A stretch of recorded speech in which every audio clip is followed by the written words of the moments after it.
I'm Terry Lohman. Both Sally, who looks like Terry, but I'm really Sally. We're sharing the login.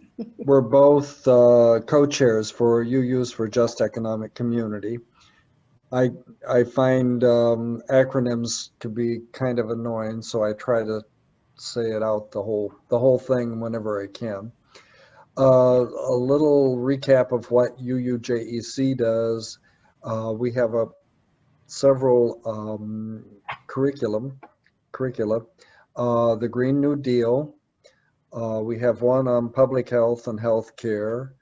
And then escalating inequality. And we also are running initiatives or working with public health and healthcare. That one we don't have the curriculum yet.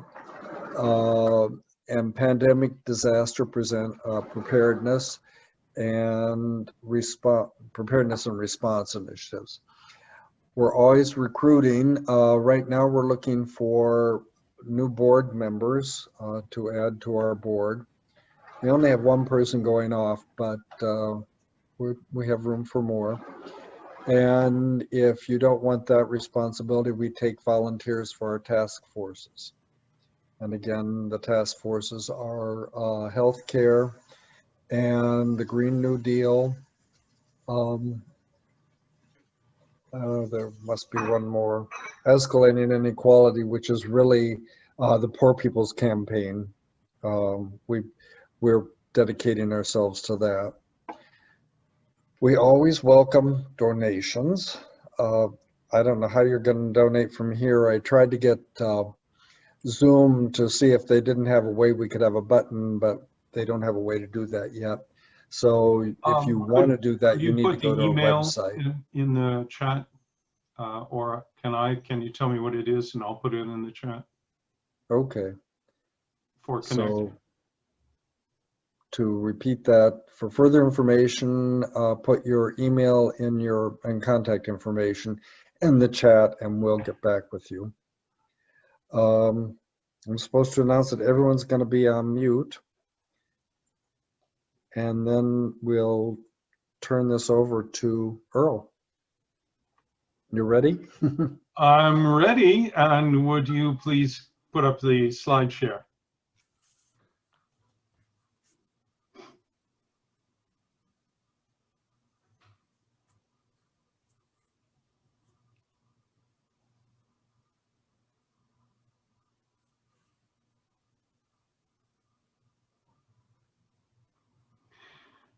So good afternoon to those of us on the West Coast and good evening to everyone else. The Roots of Justice is a campaign that several of us from the UU Ministry for Earth, the UUs for Just Economic Community, UUs for Social Justice in the Greater Washington area, and just other good people like Bob Anthony, who's showing up as Bob from Northern Virginia, have been working on for a couple of years. And what we have been working on is a new way or more holistic way of thinking about justice. And particularly for a habitable planet, because it is increasingly becoming evident that as climate change evolves, we may not. Next slide, please.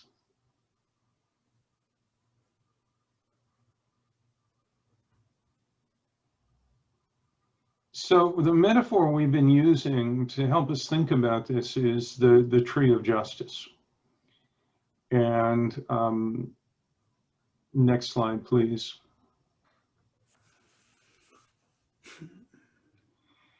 So most of us do most of our justice work in what we consider to be the canopy or the top of the tree.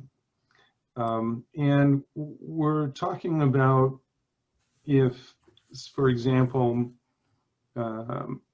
feminism is a branch, then womanism or feminism for Black women, reproductive justice, traditional feminism, etc., would all be sub-branches. And like the monkeys we evolved from, sometimes we sit on our individual branches and screech at one another across other branches about why my branch is more important than your branch, or, you know, why we should be devoting our attention. And it is wonderful that so many of us have a passion for justice. And nothing I'm about to say after this should discourage having a lesser passion for a particular justice issue. The purpose of Roots is to help us look at the whole tree and to recognize that wherever we are in the canopy, whatever we're most passionate about, will probably be severely impacted if the tree dies or it falls over. And so how do we think about the other parts of the tree? Next slide, please. So I've been working for environmental and climate justice for over a decade. And at some point, I had to step back and I'd ask the question, why are we continuing to lose? And we had some wonderful small victories, and certainly, you know, some real efforts were made through regulation and through local activism to do things like stopping the coal terminal in Oakland, or trying to address the bomb trains coming out of Alberta, and other folks in other parts of the country have been dealing with similar issues. But while we have won some battles, we continue to lose the war as the level of greenhouse gases in the atmosphere continues to increase. The Antarctic is now melting after the Arctic has for the most part melted. Greenland is melting. The ocean is becoming increasingly acidified and full of plastic. I could go on, but I don't want to depress you any more than you probably already are if you've been paying attention. And so one of the questions that occurred to me as I was stepping back is, justice really needs to be rooted in political and economic power. That as economic power is increasingly unevenly distributed, that if we don't acquire political power, and in this case, I mean pretty radical political power, we're cooked, quite literally as well as figuratively. Next slide, please. I hadn't given as much thought to the trunk of the tree, like what goes between the roots and the canopy. And Bob Anthony, who is on this call from the Reston, Virginia UU congregation, and Bob Dennison, who is the chair of the UUs for Social Justice of DC, both really pointed out how important communications were as the trunk of the tree. And Bob Anthony in particular has been focused on the consolidation of the media. And it's not just Fox News. We're getting a lot of really bad information, either people straight out lying to us or purposely misleading us, or the other cases that John Oliver and others have pointed to, where 97% of scientists believe climate change is happening and 3% don't. And when journalists get a hold of that, they present it almost as like a he said, she said. And Oliver did a very funny bit where he had 3 people sitting behind him and 97 people facing him, and sort of clarified. And even among those 3%, there are people who are the same ones who have been promoting the health benefits of smoking and, you know, doing other sorts of things. So these same paid hitmen, and I think they're all men, have been going out of their way to mislead us. And unfortunately, journalists have fallen into that trap. So where do we go for reliable information? Who's trustworthy?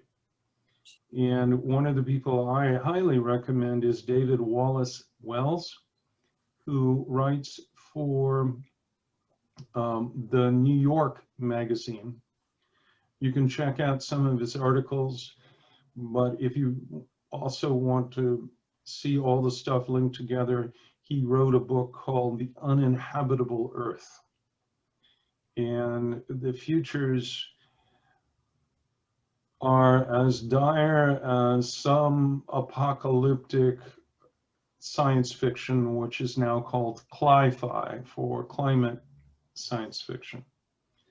And then next slide, please. So that's sort of an introduction to the subject, and we didn't know how many people we would have on today. I'm thinking, we were thinking about going into breakout rooms, and I think we probably still should, because I think that's the way in which individuals can best have their say. And then after the breakout, we'll come back to the main room.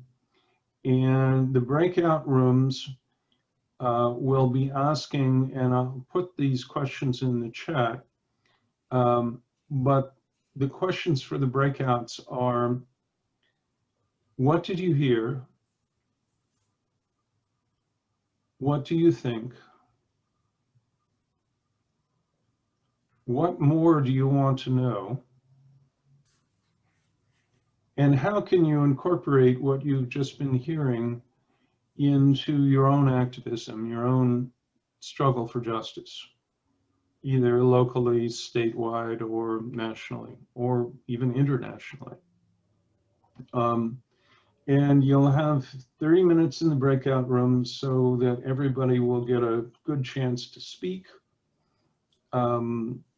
And we ask that each of the breakouts identify one person who will be sort of the recorder and reporter, who will report back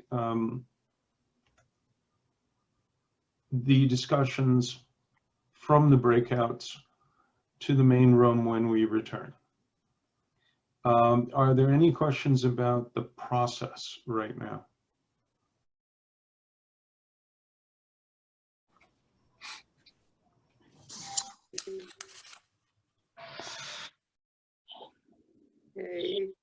And Terry, I'm going to make you the host again in just a second. Okay. As soon as I can find your name.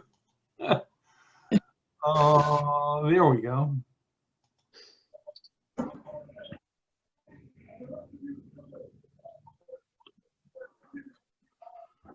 Is that I hear? Don't need to mute ourselves again. Everybody mute yourself, please, until you're going to talk, because there's background noise.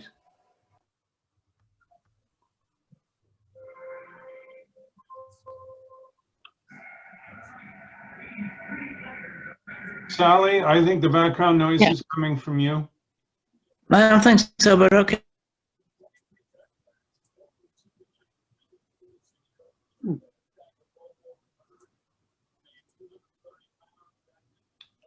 Terry, you should unmute yourself. Hopefully you are a host now, and you could start the panel with Bob and myself and yourself. Okay. Oh, there's Carol. Bob was going to report back. Does that work for you? Not Bob Murphy, Bob Anthony, is it? Yeah. Well, our group of four, we came from diverse backgrounds. Two of the participants saw the announcement and were curious and interested to see what this is all about. I've worked with you for better than a year and have known you for 20 years now. And Terry's very engaged in a variety of things. So we were a diverse group. And I think we shared what actions and efforts that we've been engaged in. And also I went through and tried to explain my reasons for getting involved in your Roots of Justice program, having to do with your story of realizing that working on climate head on, it's rather amorphous and hard to get traction, but that the social justice part of it is really a consequence and it's an immediate effect, and that we all see it. And we're all going to be there if we don't, have some empathy and embrace what's happening to people that are less fortunate. And also the role of wealth and I argued not all wealthy, but people, but enough of them with enough money to sort of promulgate this marketplace philosophy that it solves everything and that winners are there because they're better than everybody else. And why should we, burden ourselves with the losers? And contrasting that with the partnership between government and the private sector, where the government has a number of roles of assuring that society works for everybody, and that also does public, infrastructure, public works, R&D, and a whole raft of other things. And it's paid for by a fair taxing system, because the wealthy benefit from the system. They should pay a commensurate fraction of their income. And then we got into, I think, the questions of what more do you want to know, and how do you incorporate this in your advocacy? And that's where I think we started to connect with sharing possibilities. And it was impressive to me that each one of us had a different hook on this, and that there just looked like it was rife with opportunities for coalition building and an educational sector, like Terry said, that the UUJEC is focused on education, where UUSJ is more in advocacy, and the environmental folks are looking at how they can grapple with that aspect. So there might be a synergism between these different efforts. So I think that's where we left it. Thanks, Bob.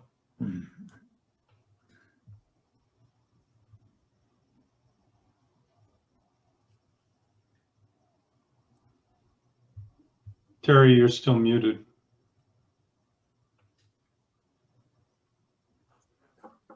I was eating dinner. I've been online since 6 o'clock, so Oh it's my my one God. opportunity. I don't know, am I supposed to close now? I thought you had. No, ask for the report out from Breakout 2. Well, Okay, well, I was only in the one room. Terry No, and I are in the same room. No, but Bob, I think you did Breakout 1, at least I hope so. Who's reporting out from Breakout 2? I think that's Kirsten. I think so. Okay. So we started with the analogy of the tree. We talked about how the different social justice groups need to work together. I like the idea of the tree, and one of our members talked about that we need to feed the tree. The sap brings nutrients to the different branches. The branches are like the intersectionality of the different social justice groups. It's important for us to work together so that we're kind of rowing in the same direction. I really love that analogy that he came up with. We wanted to protect the tree. We want to feed it with love and compassion and generosity.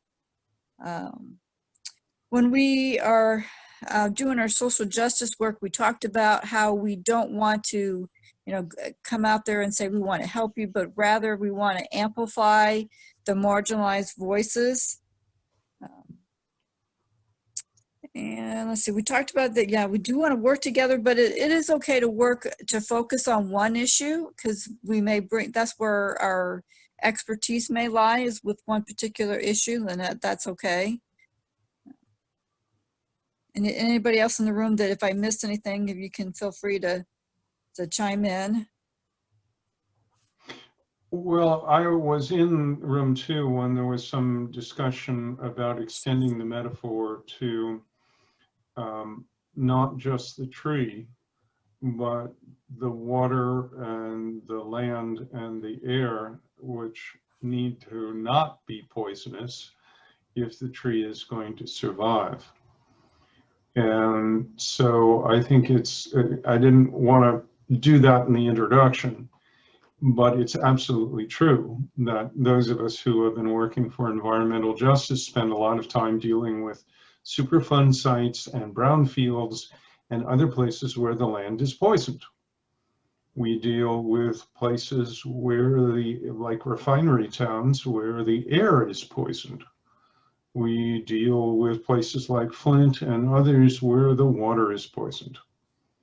And I'm tired of the euphemism of pollution. It's not pollution, it's poison. And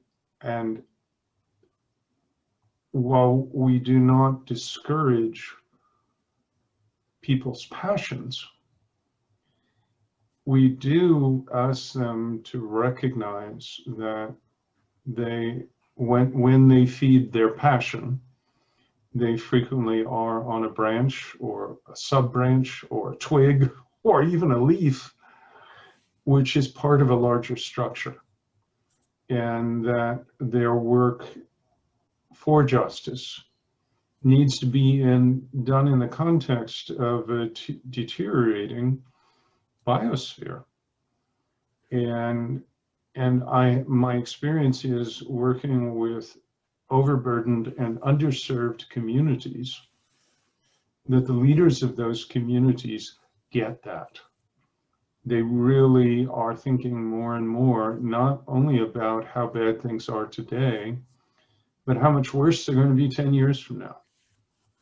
And what do we need to do to start thinking holistically, not to give up the individual passion, not to stop working in whatever is of interest, but to think in a more holistic fashion about what justice is and how, in some cases, branches die, leaves die, and the tree is still there. But if the land is poisoned, if the air is poisoned, if the water is poisoned, well, the tree isn't going to survive. And that way, the metaphor of us rowing together really becomes increasingly valuable. The other thing I just want to point to, listening to Breakout 2, was that a lot of this was introduced by Steve, who is very active in the Poor People's Campaign. And I love and respect Dr. Barber, Reverend Dr. Barber, and what he's done. One of the things that he's trying to do is really lifting up poor people and speaking to and empowering poor people. And what I have been thinking about in terms of roots is how do we share that message with the predominantly elderly, predominantly white, predominantly upper middle class people who make up UU. And so what I'm talking about is not in any way in competition with Reverend Dr. Barber. It is a way, hopefully, to get people to engage with Reverend Dr. Barber and other holistic justice efforts. But unfortunately, that often hasn't been the case. And one of the questions that was brought up by Meg was this whole question about how come we didn't get notice earlier about this event? How come we had the wrong password? You know, all these other things. We, UUJEC, has to build a network of champions from various congregations that in turn can spread the word to other members of their congregations, but also to their state advocacy networks, and also where there are clusters, like there are in parts of Southern California, to their clusters, so that people can work together. One congregation is not going to affect LA County. It really has to be a cluster of congregations throughout the county. And those are the kind of political and economic questions we need to address if we are going to acquire the power necessary to make for a healthy tree. End of lecture. My apologies. And may we hear from group 3. I think that's the group I was in, and I have to scroll down on my notes so I can find what I need to say.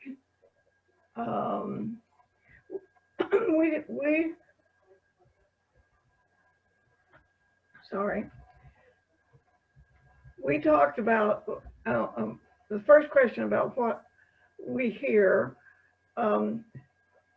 what we think that things, there are good things happening. There are a lot of bad things happening, but there are also good things happening with people working together. The Black Lives Matter rallies, marches brought together people of all ages, colors, jobs, and so forth. So there really are, we do see something good happening there. The question of what we think that that the election is important, but we also agreed that just because perhaps the party in charge changes does not mean that better things will necessarily happen, that we have to keep up some pressure for climate justice, for example, and other kinds of justice. We can't just assume that everything will be okay. We talked about the branches, that it's hard to settle on one. I find myself flitting from branch to branch. I did say jumping, but somebody suggested a bird might be a better metaphor there. And that there were two thoughts about that. One is that we need to pick one, but not lose track of the other. That's from somebody who's very, very committed to one area of justice. And others were that we have to be concerned about all of them. We can't lose track of others that are going on. The question of, my next question here is someplace buried in all these notes I typed. What more do you want to learn, probably, is the third question. I'm looking for the, I'll tell you one thing, I learned a lot. I learned about two efforts that I've not heard of before. One of them, no, I didn't write it down, so I don't know. What book did you hold up there for us? Drawdown. Yeah. Drawdown was the book. Yes, that I had not heard of personally. And I learned more about 350.org also. But that we need to keep all these things in mind. I can't find the right word. So somebody from my group kick in with other things. I write too much and then I can't find what I want to read. Does anybody else from my group have anything to add? I also told Reverend Earl that I thought the graphics were beautiful. I am distressed about how few people are on this call from a nationwide call. And that I thought that the graphics of the branches and the roots and the trunks ought to be shared widely and soon, because that's such an important message. One of the most important bringing together of thoughts that I've seen all summer, all year. Amen. Thank you. And I committed to doing this again with more notice and preparation sometime next year, preferably early in the year, provided the rest of the JEC board agrees, you know, connecting it. And Steve just sent us all a note about a paper. If you email that to Terry, what's the best email address for him to send it to? The easiest way to do it is UUJEC@UUJEC.org. And that comes to me. Okay, great. And Terry, can you then see it distributed to everybody's on this call? Can I? Oh, well, if I've only got one person who signed in with their email, Robin did, but nobody else did, although I have Carol Allen's, and I think I might have Meg's, because I think she just signed up for our email. So anyone who hasn't indicated an interest yet and would like to get Steve's paper, and Steve was the source of many of the good ideas I just repeated, please send your email to the address that Terry just quoted, and we'll be sure that you get a copy of Steve's paper. And or put it in the chat. Oh, okay, thank you. But it is in the chat. It's in the chat, and if you just click The on link is in the chat. You just click on it. Just click on the Yeah. link in the chat, and it'll bring it up on your browser, and then you can save it to your browser. I didn't mean to kind of force this on the group, but I just thought I opened it up you know, when you sent it to me, and I thought it was a good one. It's a lot of what we've been saying here encapsulated. So thank you. What I was saying is put your email in the chat and we can put you on our list. Yes, anybody who wants to stay connected, please do. Yep. So did we hear from all three groups? I apologize if I lost track. Yeah. Yeah, okay, we did. Kirsten, Bob, and Meg. Fantastic. And before we do our closing, are there any unresolved questions that came up from the discussion today?